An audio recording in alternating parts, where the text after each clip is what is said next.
அவுதுபில்லாஹி மினஷ் ஷைத்தானிர் ரஜீம். பிஸ்மில்லாஹிர் ரஹ்மானிர் ரஹீம்.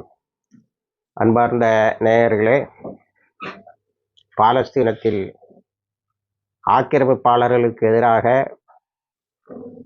ஒரு கூட்ட மக்கள் நடத்துகின்ற போர் 609வது நாளை எட்டியிருக்கிறது. நேற்று நாமெல்லாம் ஈது பெருநாளை தக்பீரை மேலோங்க செய்து தொழுதுவிட்டு ஏதாவது கொஞ்சம் மாலை நேரத்திலே மனதை ஆறுதல் படுத்தக்கூடிய இடங்களுக்கு போயிருப்போம். ஆனால் நேற்று பாலஸ்தீனத்தில் காசாவில் வாழ்ந்த மக்கள் எல்லாம் தங்களுடைய குழந்தைகளுடைய கபர்ஸ்தானுக்கு சென்று அங்கேயே ஆணி அடித்த மாதிரி உட்கார்ந்து துவா செய்து கொண்டு இருக்கிறார்கள். இப்படி இருக்கக்கூடிய காசாவில் உணவை கொடுத்தும் தடுத்தும் பட்டினி போட்டும் கொலை செய்ய வேண்டும் என்று எண்ணுகிறது அந்த யூத சாம்ராஜ்யத்துக்கு யூத சாம்ராஜ்யமும் அதுக்கு பக்கத்துணையாக வருவோரும்.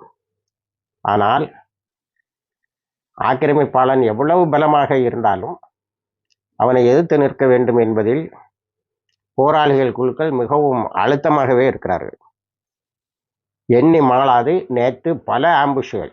இன்னைக்கு காலையில் இஸ்ரேலிய இராணுவம் சொல்லக்கூடிய செய்தி, நெத்தன்யாஹூ நிறைய பேருக்கு பணத்தை கொடுத்தான், ஆயுதத்தையும் கொடுத்தான். அவங்கள்ட்ட ஹமாஸோட ஹைட் அவுட்டு, அதில் குறிப்பாக சுரங்கப்பாதை எங்கே இருக்குன்னு எங்களுக்கு காட்டணும்னு சொல்லியிருக்கான். அவனெல்லாம் சேர்ந்து சொல்லியிருக்கான், இன்னும் ஒரு பில்டிங் இருக்கு, அது அரைகுறையாக இடிஞ்சு கிடக்கு, அதுக்குள்ளால தான் ஹமாஸ் இது வரைக்கும் இருந்தாங்க. அங்கே ஒரு ஐயாட்ட டனல், அந்த சுரங்கப்பாதைக்கு இட்டு செல்லக்கூடிய ஒரு பெரிய துவாரம் அங்கே இருக்கிறது என்று சொல்லி இருக்கிறார்கள். ஹமாஸ் தங்கின இடம் சுரங்கப்பாதைக்கு வாய். ஆகவே அந்த இடம் மிகவும் பாதுகாப்பானது என்று மாகான் அண்ட் யோஹோலோம் இன்ஜினியரிங் காப்ஸ், அதாவது இன்ஜினியரிங் படை அதுக்குள்ளால போயிருக்கு. அந்த கேனல் பரிதாபமாக அறிக்கை விடுறான், எல்லாரும் அந்த பில்டிங் உள்ளால போனோன்னா பில்டிங் வெடிச்சுட்டு. அப்போ இங்கே இருக்கவன் கேட்குறான், ஏயா நீ இடிபாடுகளுக்கு இடையே இருக்கக்கூடிய பில்டிங்கில் நீங்கள் போய் தங்குறதை தெரிஞ்சுக்கிட்டு தானே கொலை செய்கிறாங்க, அந்த பில்டிங் அடிச்சு விட்றாங்க, நீ எப்படி போனான்னு. நீங்கள் பணம் கொடுத்த ஆட்கள் தான் சொன்னான், இங்கே போனால் இது ஹமாஸ் தங்கின இடம், இங்கே தான் டனல்ஸ் எல்லாம் இருக்குன்னு சொன்னாங்க, டனல்ஸோட ஒரு வாய் இருக்குன்னு சொன்னாங்க, நாங்கள் போனோம், என்ன செய்யுது அப்படின்னு சொல்லியிருக்கான். அதை அது இது இன்னைக்கு காலையில் நடந்தது, நேற்று வச்சு காய்ச்சிருக்காங்க. அதை எப்படி இப்போ நம்ம பிரித்து பார்க்கணும்னா, பாலஸ்தீன் முஜாஹிதீன் மூமெண்ட் அவங்க ரஃபாவனுடைய ஒரு பகுதியில் ஒரு ஆம்புஷை நடத்திருக்காங்க, 15 பேர் இறந்துருக்கான், நிறைய பேர் காயம்பட்டிருக்கான். இஸ்ரேல் இராணுவம் இப்போ இந்த உண்மை, இஸ்ரேலில் இருக்கக்கூடிய மீடியா இதை போட்டு உடைக்குது, இஸ்ரேலிய இராணுவம் மௌனம் காக்குது. ஆனால் அதே பாலஸ்தீன முஜாஹிதீன் மூமெண்ட் ஒரு விஷயத்தை சொல்லியிருக்கான், எங்களுடைய ஃபீல்டு கமாண்டரில் முகமது ஹாலித் என்பவர் ஷஹீதானார், அவருடைய நல்லடக்கமும் ஜனாசா தொழுகை அடக்கமும் நேற்றே முடிந்தது என்று.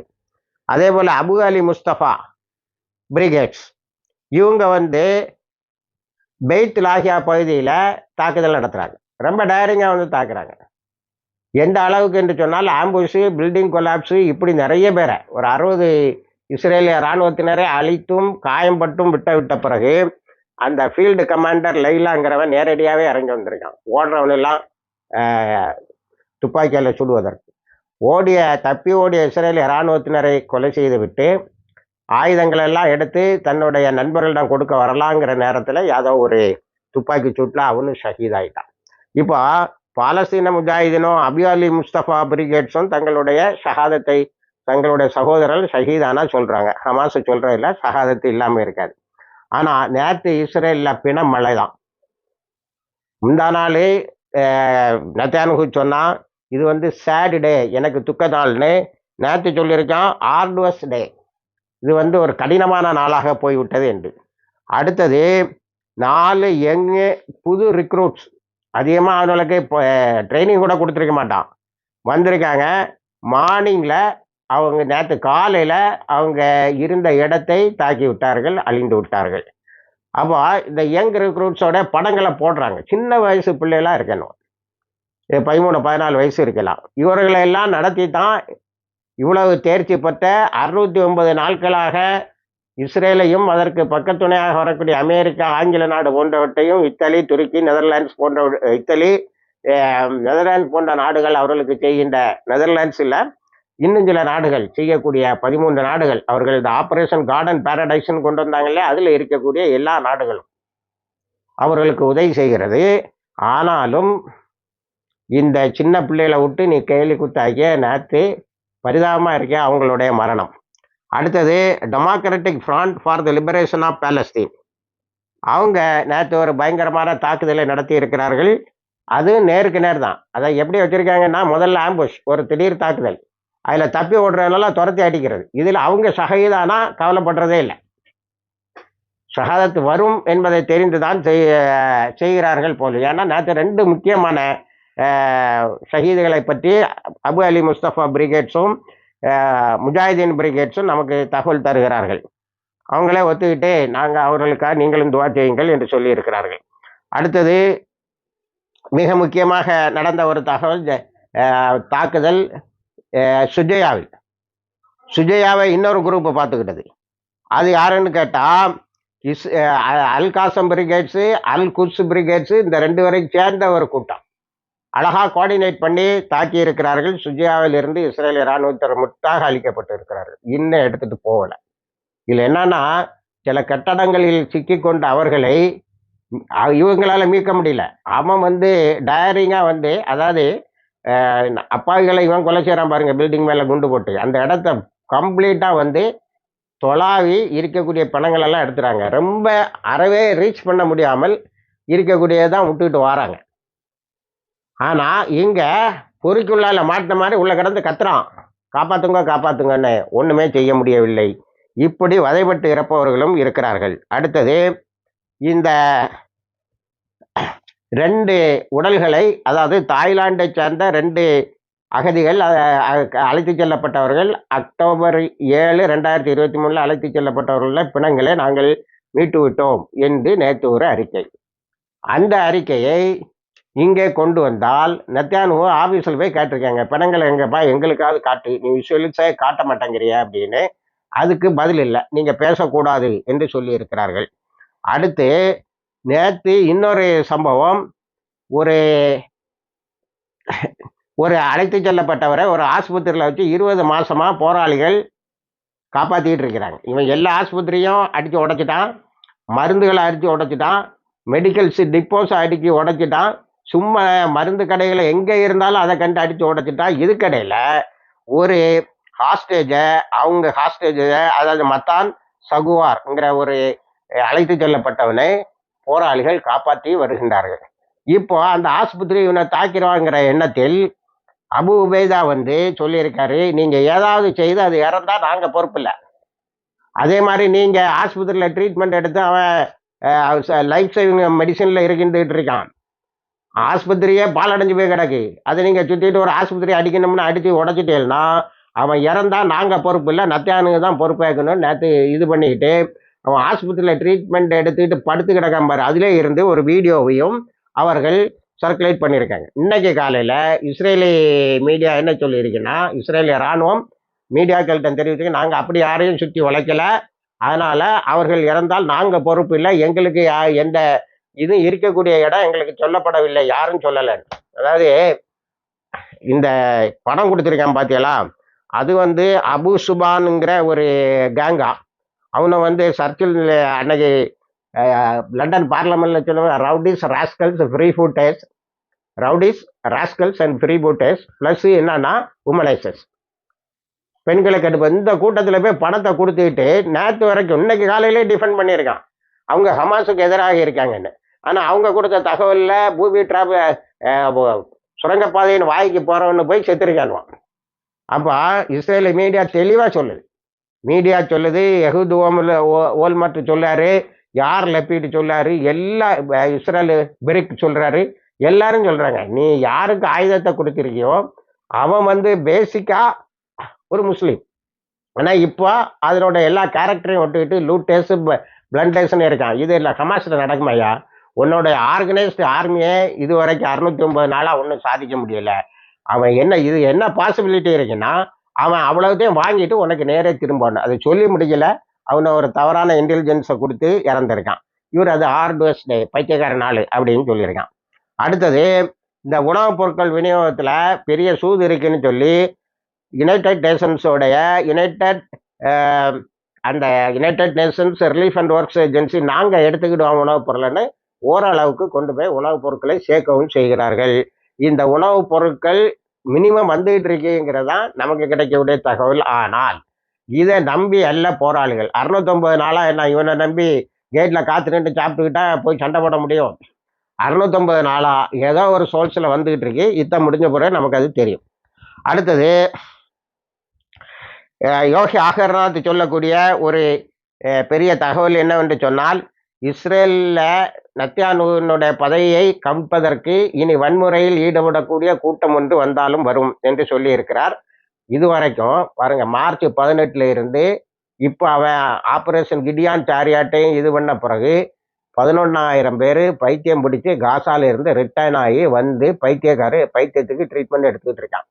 இது எந்த பின்னணியில் வெளியில் வருதுன்னா, நேற்று இஸ்ரேலுடைய எஸ்ஆல் அமீர் அவர் எனக்கு படம் வேணும், 10,000 பேர் வேணும் அப்படின்னு இருக்கான். அவன் சொல்லியிருக்கான், 11,000 பேர் பைத்தியம் பிடிச்ச ஆஸ்பத்திரியில் கிடக்கிறானே, அவன் ஏன் பைத்தியம் பிடிச்சாங்கிறத நீ பார்த்தியா? இது இஸ்ரேல் மீடியா கேட்குது. இப்போ ஒரு நாடு, அதாவது இஸ்ரேலு 609 நாளாக அழிவுக்கு உள்ளாகிட்டு இருக்கு. அதுதான் நம்ம சொல்ல முடியும். இப்போ ஹூத்திஸோடைய தாக்குதலுக்கு பிறகு பொருளாதார டீ கடை அது இதெல்லாம் நடத்திட்டு இருந்தால, எவனும் இது பண்ண முடியாது. பொருளாதாரம் பெரிய அளவில் பாதிக்கப்பட்டு இருக்குங்கிறது நேற்று இஸ்ரேலிய ஊடகங்களே சொன்னது. இப்படி நடந்துகிட்டு இருக்கும்போது அங்கே இருக்கக்கூடிய என்னதான் எதிர்க்கட்சி தலைவர்களாக இருந்தாலும் மற்றவர்களாக இருந்தாலும் அவர்கள் முழுக்க முழுக்க அந்த அரசாங்கத்துக்கு எதிராக பேசுவார்களா என்று சொன்னால், இந்த உலகத்துல எந்த நாடும் அப்படி, எந்த நாட்டில் உள்ள மக்களும் அப்படி செய்ய மாட்டாங்க. When we are at war, அந்த நாட்டில் இருக்கக்கூடிய குடிமக்கள் சரி யுத்தம் முடியிட்டு நம்ம கேட்க வேண்டிய கேள்வியெல்லாம் கேட்டுக்கலாம். அப்படிதான் இப்போ பஹல்காம் பற்றி நம்ம ஆட்கள்லாம் கேட்குறாங்க. அந்த சமயத்தில் நாங்கள் உங்க கூட நின்னோம். இப்போ ஒன்று மிஞ்சின தேசபக்தி உள்ள நாங்கள் தேசபக்தியோட சில கேள்விகள் கேட்க அந்த 4 பேர் யாருன்னு கேட்குறோம். அதே மாதிரி அந்த நாட்டில் இருக்கக்கூடிய பத்திரிகைகள்லாம் ஏன் எதிர்த்து எழுதுன்னு சொன்னால், ஒரே ஒருதனுடைய இதுக்காக எவ்வளோ மக்கள் இது பண்ணிக்கிட்டு இருக்கிறாங்க. நேற்று கஃபின்ல தான் நிறைய பேர் எதிர்கட்சி தலைவர் எல்லாரும் ஏபிட்ட சந்திச்சிருக்காங்க. அவர் சொல்லியிருக்காங்க, உங்க பிள்ளை எல்லாம் கஃபின்ல தான் வரும், உயிரோட வர்றதுக்கு வாய்ப்பு இல்லை. 8 குரூப்பு தன்னை மறந்து நின்று சண்டை போடுறானோ, எதுவும் வேண்டாம், சகாதத் தான் வேணும், நாங்கள் சாவணுங்கிற எண்ணத்தோடு இருக்கக்கூடிய கூட்டத்தோடு மோதி கொண்டு இருக்கிறார்கள் என்று அவர் சொல்லிட்டு ஒரு கடுமையான வார்த்தையை யார் லாபிட் சொல்லியிருக்கார். அது என்னவென்று சொன்னால், நமக்கு இது அழிவு காலம் என்பதை நாம் தெரிந்து கொள்ள வேண்டும். நத்தானு நம்மை அழித்து கொண்டிருக்கிறான் என்பதை நாம் தெரிந்து கொள்ள வேண்டும். இதுதான் இன்று நடந்து கொண்டு இருக்கிறது. அதை நாம் மிகவும் எளிதாக மறந்து கொண்டு இருக்கிறோம். நீங்க பதுங்கு குழியிலாவது வாழ முடியுதா என்று அவர் ஒரு கேள்வியை கேட்டுக்கொண்டு இருக்கிறார். ஆகவே நத்தானு அதை விட ஒரு கடுமையான வார்த்தை என்னன்னா, Netanyahu's cabinet is a gang of criminals. நத்தானுடைய அமைச்சரவை ஒரு கிரிமினல் கூட்டம் என்று சொல்லி இருக்கிறார். இந்த வேதனையோட இவ்வளவு வேதனைகளை சுமந்துக்கிட்டு இருக்கக்கூடிய இஸ்ரேலுக்கு ஒரு பெரிய தாக்குதல் எங்கிருந்து வருதுன்னா, ஹூத்திஸ்டே இருந்து. இவனுக்கு ஸ்பேர் பார்ட்ஸை சுமந்துட்டு வந்திருக்கு யூஎஸ் மிலிட்டரி டிரான்ஸ்போர்ட் பிளேன். அது பென் கொரியன் ஏர்போர்ட்டுக்கு பக்கத்தில் வரும்போது மிசில விட்டான். அது ஏர்போர்ட்ல இறங்கல, தப்பிச்சா போதும்னு மத்திய தரைக்கடலில் போய் பூந்து எங்கேயோ போயிருக்கு. அப்போ இதை அடிச்சுக்கிட்டு ஹூத்திஸ் என்ன சொல்கிறாங்கன்னா, ஏர் பிளாக்கேட் கம்ப்ளீட், உனக்கு ஆயுதங்களை கொண்டு வரக்கூடிய உதிரி பாகங்களை கொண்டு வரக்கூடிய கப்பல்கள் பிளெயினு பென் குரியன் ஏர்போர்ட்ல இறங்க முடியாது, கப்பல்கள் துறைமுகங்களுக்கு வராது. அப்போ இது ஏர் அண்ட் நேவல் பிளாக்கேடு கம்ப்ளீட் ஆகிட்டுன்னு சொல்லியிருக்காங்க. நேற்று உடல்ல இஸ்ரேலில் எல்லா ஈஸ்ட் இஸ்ரேலில் ஈஸ்ட் ஜெருசலத்தில் இருந்து எல்லா பகுதியும் இப்போ புதுசாக வீடு கட்டுற வெஸ்ட் பேங்கை குறிவைத்து தாக்குறாங்க. அதுக்கப்புறம் சென்ட்ரல் இஸ்ரேல், கிரேட்டர் டெல்லவியூ, எஃபா, இப்படி எல்லா இடங்களையும் நேற்று அதிகப்படியாக 8 மிசில்கள் கொண்டு தாக்கி இருக்கிறார்கள். இவன் எதையுமே தடுத்ததாட்டு சொல்லலை. சைரன் சத்தத்தை நாங்கள் முடுக்கி விட்டோம் அப்படின்னு. சைரன் சத்தத்தை கேட்டு மக்கள் ஓடுறது மிக பார்க்க பரிதாபமாக இருக்கிறது. அடுத்தது புளோரிடியன் என்ற ஒரு பத்திரிகை, புளோரிடாங்கிறது அமெரிக்காவில் உள்ள ஒரு முக்கியமான இடம், ஒரு மாவட்டம் என்று நினைக்கிறேன். அந்த புளோரிடாவில் வரக்கூடிய ஒரு செய்தி பத்திரிகை என்ன சொல்லி இருக்கிறது என்று சொன்னால், இது இந்த அமெரிக்காவினுடைய உதிரி பொருட்களை சேர்ந்து சுமந்து சொல்லுகின்ற யுஎஸ் மிலிட்டரி டிரான்ஸ்போர்ட் பிளைன் இது தடவை திரும்பல, 4-5 தடவை அது திரும்பி வந்துட்டு 5 பிளைன் திரும்பி வந்தது. ஆதாரம் ஒரு ஸ்பெஷல் பிளைனை அனுப்புனா அது எப்படியாவது போய் குயிக்காக லேண்ட் ஆயிரும்னு அதுவும் முடியலை என்று சொல்லி இருக்கிறது. இது ஹூத்திஸு கிடைத்த நேரடியான ஒரு வெற்றி. அடுத்தது நாம் வெஸ்ட் பேங்குக்கு வந்தால், அடுத்தது நம்ம வெஸ்ட் பேங்குக்கு வந்தால் ஜெனின்ல 16 தாக்குதலை மேக்கரைன்னு சொல்லும்போது நம்ம மேக்கரை, East Jerusalem, Hebron, Jericho, Jenin, Nur Shams camp, இது இவ்வளோ தான். 14 தாக்குதல்களை முஜாஹிதுகள் நடத்தி இருக்கிறார்கள். பல இஸ்ரேலிய இராணுவத்தினர் அழிந்திருக்கிறார்கள்.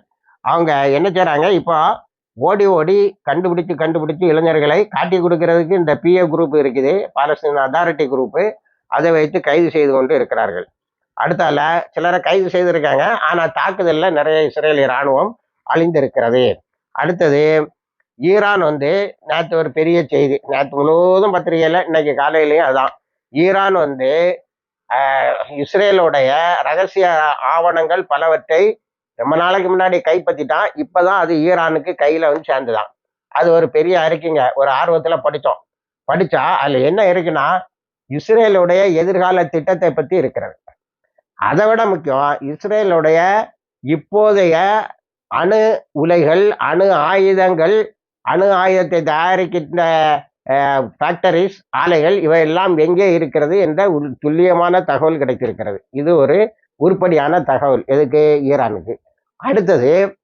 அடுத்தால நியூக்ளியர் இதில், அதாவது அணு ஆயுத இதில் இஸ்ரேலு என்னென்ன திட்டங்களை வைத்திருக்கிறது என்பதும் இந்த டாக்குமெண்ட்ல இருந்து கிடைச்சிருக்கு. இது 2வது உருப்படியானது.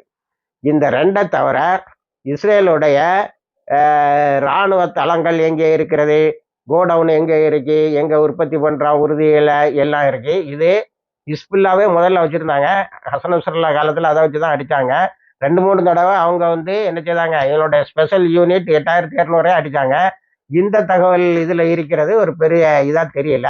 ஆனால் இன்றைக்கு இஸ்ரேல் பதட்டத்தில் இருப்பதற்கு மிக முக்கியமான காரணம் அதனுடைய அணுசக்தியை பற்றிய எல்லா டீட்டெயில்ஸும் கையில் வந்துட்டு. ஏன்னா நத்தியானுடைய கேரக்டரை வச்சுட்டு நம்ம பார்க்கும்போது அவன் ஒரு காட்டு மிராண்டி. கடைசியில் வேற வழி இல்லைன்னா அவன் என்ன செய்ய, நியூக்ளியர் ஆப்ஷனுக்கு போவான். அப்போ நியூக்ளியர் ஆப்ஷனுக்கு போகும்போது அவன் எங்கேருந்து தாக்குவான், எப்படி தாக்குவாங்கிறத நம்ம தெரிஞ்சுக்கணுங்கிறதுல முக்கியமான தகவல் ஈரானு கையில் இது இப்போ எல்லா இடமும் போயிடும். ஊத்தி விட்டு அடுத்த நாளே தாக்குனாலும் தாக்கலாம், அதை அப்போ செய்ய மாட்டாங்க. இப்போ இப்படி இஸ்ரேல் ஒரு அழிவை நெருங்கக்கூடிய ஒரு முக்கியமான கட்டத்திற்கு வந்திருக்கிறது. அந்த கட்டத்தில் முழு அளவு யுத்தம் நடத்துகிறது என்பது, அங்கே 13 குழுக்களும் முழு வேகத்தில் இவர்களை தாக்க வேண்டியது இருக்கிறது, இவர்களை அழிக்க வேண்டியது இருக்கிறது என்பதிலிருந்து தெரிந்து கொள்ள முடிகிறது. இந்த கப்பல் உணவுப் பொருட்களை ஏற்றிட்டு பாருங்க, அது எகிப்தினுடைய போர்ட்டுக்கு அதில் நமக்கு தெரியக்கூடிய இது என்னன்னா, நிறைய உணவுப் பொருட்களை சின்ன போட்டில், அதில் மாட்லின் என்பது அந்த கப்பலுக்கு பேர், அதிலிருந்து சின்ன போட்டு வழியா அந்த உணவுப் பொருட்கள் எகிப்தினுடைய துறைமுகம் வழியாக காசாவுக்கு வர வாய்ப்பு இருக்கிறது, வந்துகிட்டு இருக்குங்கிற மாதிரி தெரியுது. ஆனால் கப்பலில் இருப்பவர்கள் ஒரு பெரிய தாக்குதலை எதிர்பார்க்கிறார்கள். அதே பாலஸ்தீன people's front for liberation of Palestine எச்சரிக்காங்க, நாங்கள் நீ தாக்குனா நாங்கள் பன்மடங்கு அதிக வீரியமுள்ள தாக்குதலை நடத்துவோம் என்று. ஹூத்திஸ் நாங்கள் கண்காணித்து கொண்டு இருக்கிறோம் என்று மட்டும் சொல்லி இருக்கிறது. இணைந்திருங்கள், எல்லா தகவலையும் தருகிறோம். வாஹிர் தவானா அல்ஹம்துலில்லாஹி ரப்பில் ஆலமீன்.